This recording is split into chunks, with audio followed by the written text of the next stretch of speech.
Hi, I am Atul Kochhar. I'm going to show you how to make perfect lamb Rogan Josh. Now let's make the marinade. We start with yogurt. You can use natural set yogurt, which is perfect for making marinades, but if you have Greek yogurt at hand, there's nothing wrong in that. And about, I would say, 2 teaspoons of ginger garlic paste. Now, ginger garlic paste is a great subject. A lot of people like to buy it, a lot of people like to make it. I'm one of those who likes to make it. And the best way to make ginger garlic is buy equal quantities, let's say 200 gram each. Peel, scrape, chop, put them in a blender together with a little bit of water and maybe half a teaspoon of vegetable oil or sunflower oil, and blitz it to a fine paste. And the reason I add vegetable oil, so that the paste doesn't get oxidized very quickly, it doesn't become that green, dirty green color. Now a little bit of saffron also. A huge amount of saffron grows in Kashmir, and hence the association. Now mix it all together. Yogurt has got natural lactic acid, which helps to break down the muscle of lamb, and I like to keep my marinated lamb at least for 2-3 hours. You can keep it overnight as well, nothing wrong in that. Mix it really well. Make sure you cling film it, put it in the fridge, and the most important thing, if you have touched the raw meat, don't forget to wash your hands.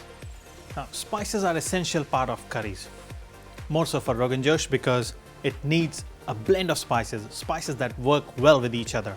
So in this case, I'm using cumin, a star anise, 1 or half star anise would do for me, a few black peppers, a couple of green cardamoms, 2 cloves, and a small stick of cinnamon.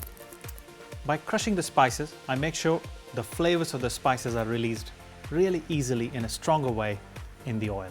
Now once the spices are pounded, we add it to the hot oil just to make sure that they crackle and splutter. Perfect. And as they're crackling and spluttering, add the sliced onions. Now I have to cook the onions until they are deep brown in color, and to make sure I do that properly, I have sliced the onions really thin and evenly, and I'm going to add a pinch of salt. That will help to draw the moisture out and cook the onions in time. So I'm ready to add my marinated lamb. I always take the lamb out of the fridge at least good half an hour before, so that lamb can come to the room temperature. It cooks really well then. Obviously there's a lot of moisture from the yogurt. It will seal, but it will seal slowly. As I'm cooking the lamb and the lamb is getting sealed, there will be a lot of juices that should come out of the lamb. It's lamb's own juices, and there's also yogurt in there which should make enough curry or the gravy. But just in case there isn't enough, there's nothing wrong in adding little water, because lamb would need some moisture to cook in properly. It's a good time to add the powdered spices. It's a good practice to measure the spices in advance, keep it on a plate. I got coriander, turmeric, red chili powder, and garam masala powder. Now these are dried powdered spices, and it's good to add once the lamb is almost half cooked. It's purely because they will lend better flavor at this stage. Now I've got all the ingredients in the curry. They're all there. All I have to do now is cook it through till lamb is perfectly cooked. All I have to do is garnish it with a little bit of chopped coriander and some chopped ginger. So here you go. You have a perfect recipe of Rogan Josh.